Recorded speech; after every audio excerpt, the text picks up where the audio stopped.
Hello, my name's Liz, and in this lesson I would like to show you how to prepare for your IELTS test. There are many steps that you need to take if you're going to be successful in your IELTS test. And in this lesson I'm going to talk you through the 15 most important steps that you must complete if you're going to do well in your test.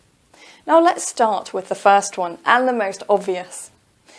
And that is to learn about the test. Of course, you shouldn't enter the examination room until you know as much as you can about the test. You need to learn about the content, the 4 different tests: listening, reading, writing and speaking. And you need to learn the format of each of those tests. You need to know what is going to happen when you get in the test, what the test is all about, what problems you might have. Now, recently a student contacted me because he went into the listening test and was very upset to find the recording was played only once. Well, of course the recording is played only once. That is part of the IELTS listening test. Now, all this information should not be a surprise to you. It is all available online. And you need to read as much as you can so that you know exactly what will happen when you take your test. Now, at the end of the lesson, I will give you links so that you can learn as much as you can about IELTS. And of course, when you're learning about IELTS, you also need to look at the timing. If you're doing, for example, the reading and the writing, then the timing is very much in your hands. That means that you're given an hour to accomplish a certain number of tasks or passages, and it's your choice how to manage your time. So understanding the timing is very important. And of course, scoring. You need to know how your band score is assessed. Now, for listening and reading, it's very easy because you get points for every correct answer. For speaking and writing, it's different because an examiner will assess you. And the more you understand about the way you are assessed, the better your results will be. So I will give you links for that as well later on. Now, FAQ means frequently asked questions. The more you learn about the test, often you start having more questions. Now, if you look at the answers to frequently asked questions, you will learn a lot about IELTS. So I'll give you links to frequently asked questions about each skill in the IELTS test. Now, moving on, step number 2. Once you understand what IELTS is, it's time to look at the different IELTS tests. There are 2 IELTS tests. There's the academic test and the general training test. Now, for listening and speaking, there's only 1 test. But for writing and reading, you need to choose. And it's very important that you know exactly which one you're going to do before you start preparing. The academic test is mostly for university entrance, and the general training test is if you're moving abroad. So make sure you know which test you're going to take, and you make sure you prepare properly for that. Again, I will give you links at the end of the lesson. Now, let's move on to step number 3, and I think this is one of the most important steps that you can take, and that is about being realistic with your goals. You need to have a fixed aim for IELTS. What band score are you aiming for? But you need to be realistic. So let me explain a little bit more about this. So, being realistic.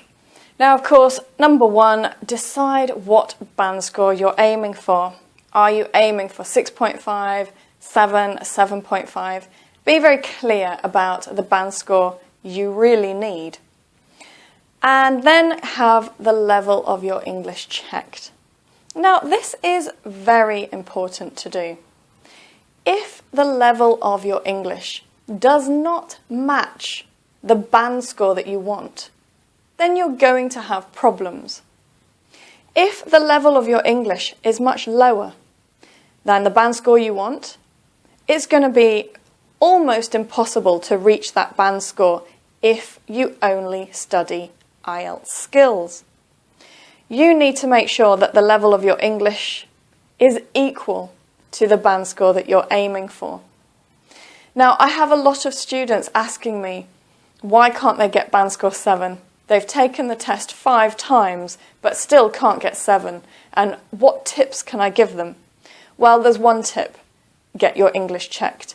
If your English is too low, you're not going to get 7. So to get the band score you want, you need to have the right level of English. So once you know your level of English, then you can make a plan. And you either have to study English first to bring your level of English up to the right level, or if your English level is already at the right level, then you can just study your IELTS skills, which basically means the skills for doing the exam. Or maybe your English is just a little bit below the appropriate level for your band score, and so maybe you want to study English and IELTS together. So this is very important about being realistic. What band score can you realistically get with your level of English? And of course, that comes to the next point, which is having a time frame. This is all again about being realistic. How much time will it take you to make sure your English is at the right level for the band score that you want? And how long will it take you to learn your IELTS skills? I have many students asking me about how long it will take. It is an impossible question to ask without meeting the student. Some students can learn exam skills very quickly, and I have known students to prepare for their IELTS test in 2 weeks and get the band score they want. Other students cannot understand the skills very well and they have problems with it, and their level of English is not very strong. So that means that their time frame is going to be much wider, and so it could take them months. So it really depends on the speed of your learning and on the level of your English. So just make sure that you do have a realistic time frame and that you have enough time to actually get ready for your IELTS test. So very important. Now let's have a look at the next one. Another very important step. Once you have decided your band score and you know the level of your English and you've already decided how you're going to study for IELTS, you're going to do English or IELTS in English, then you need to look more deeply at the band score that you've chosen. You need to know the requirements of that band score. Now, as I said earlier, listening and reading, it's very easy. It's a point system. But for speaking and writing, this is quite different. For speaking and writing, the examiner is looking for specific things in your language and in your skills. And you need to know exactly what the examiner is looking for the band score that you want. And when you understand more about the band score, then you will start improving. So I'll give you links again at the end of the lesson to help you understand about the band scores for speaking and writing. Let's move on to the next step. Step number 5. That is learning about the question types. Now, it's very important that you do this. For listening and reading in IELTS, there are over 10 different types of questions that you can get in the test. That's a lot. Now, in the test, you don't have time to look at a question and try to understand what you need to do. It's very important that you know the types of questions before you enter the exam room. And for step number 6, it's very important that you did develop the tips and techniques to deal with each type of question. So that's very important. And of course, it's not just for listening and reading. Also for writing task 2 for your essay, you're going to have to look at the different essay questions that you get. There are different types and you have to prepare them. I remember once I had a student who asked me to take a look at their writing. So I said yes, and they sent me a sample essay. But the essay question wasn't an IELTS essay question. So it was a complete waste of time. IELTS have specific essay questions and you need to know what they are. Don't waste your time learning from any essay question. There's a lot of information on the internet and it can be confusing. So it's very important that you do learn the right types of questions for these essays in IELTS. And of course, that's the same for speaking. You're also going to have a range of questions, and it's important that you know what types of questions the examiner will ask you and how to deal with them successfully. And for writing task 1, for the general training, you'll have a letter, and there are different types of letters. For the academic task 1, it's a chart, and there are many. There are about 6 different charts that you can get. So you really need to look at each question type. You've got to develop tips and techniques so that you can deal with them successfully in the test. Now let's have a look at step 7. Step 7 is all about topics. There are common topics that come in IELTS and you need to prepare them. You need to prepare vocabulary to be able to talk about these topics. Now, even if the level of your English is at the right level for the band score you want, you still should prepare the common topics and vocabulary. Now, this is particularly important in speaking because you need to give your answer directly. All the vocabulary needs to be on the tip of your tongue, which means ready to use, without hesitation. So preparing all these topics and vocabulary is essential. The next point is to develop your ideas. Ideas and topics again. And you can do this from a variety of sources. It's very important, if you have time for your IELTS preparation, to have a look at documentaries. Take a look at the BBC and look at some new world issues. Have a look at The New Scientist and other interesting magazines that cover a range of topics. Listen to radio programmes. All of this will help you develop the right English, and it will help you for listening, reading, writing and speaking. So that's very important. Now, at the end of the lesson, I will give you a link to useful websites, and that will include where to find these sources. Now, if you don't have much time before your test, if you only have a couple of weeks, you probably don't have time to do that. But if you do have time, it is an excellent way of preparing.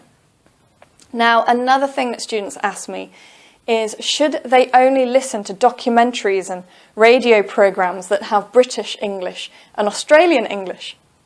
Well, the answer is no, because IELTS is an international English language test. So that means you can have a variety of accents in your listening test. And even the examiners might have different accents. They will not all be British or Australian. So listening to documentaries and BBC News and radio is very important. Now let's move on to step number 9. Number 9, you need to do practice tests to assess your listening and reading. Now you can do that very easily because you can check how many points you got right and what band score you've got. So you will know exactly what band score you are looking at for listening and reading, and you can do that at home. Now this is Cambridge IELTS 9.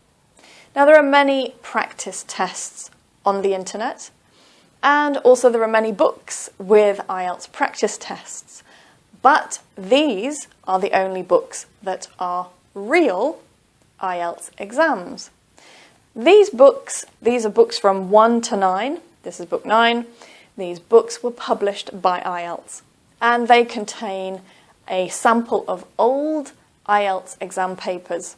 There are 4 tests in each book, and you need to get them if you want to check your band score. Of course, the other books are useful for practice, but these are the real exam papers, so please use them. Now let's have a look at step 10. For the next step, You need to take a look at getting your speaking and writing assessed. Now, the listening and reading is very easy because you can do practice tests and calculate your own score. But for speaking and writing, it's very difficult to assess your own level. So you need to find an experienced IELTS teacher. If you can find an examiner or an ex-examiner, that's the best, obviously, because they can give you more accurate feedback. But if you can't, then at least try to find an experienced IELTS teacher. And when you get your speaking and writing assessed, don't just find out what band score you got. Try to find out where your weaknesses are. And also how they assess your band score as well. Which are the points that are stronger or weaker. Number 11 is obviously to plan your development and practice. Now, a lot of students ask me for a schedule for studying IELTS. Well, it's almost impossible to give a schedule. Number one, students have different strengths and different weaknesses, and they have different amounts of time available. The most important thing is that you do cover all aspects of the test before your exam. So as long as you're getting all those question types prepared and you know exactly what's going to happen, you've prepared your common topics, vocabulary and ideas, then really that's the most that you can do in a short time for your schedule. But if you have more time available, then of course what you can do is actually plan more development. And that means looking at question types that are more difficult and improving your technique. So that can be organised by you the moment you know where your weaknesses are. So develop and practice. Number 12, and this is very important. This is for reading and writing. During your preparation for IELTS, you will need to spend some time building speed.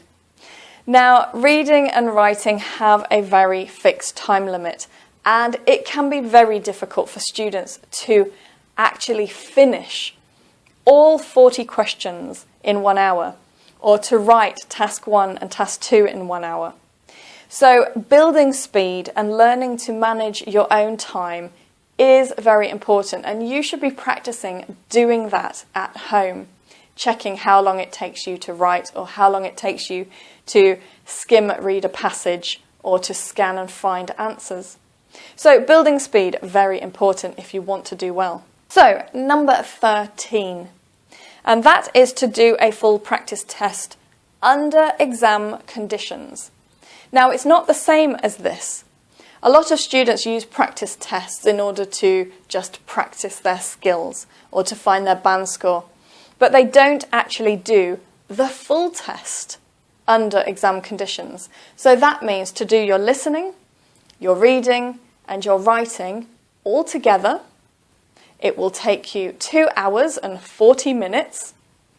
During that time you will have no breaks. And this will really give you an idea of how difficult and tiring the IELTS exam can be. So this is a very important part of your preparation.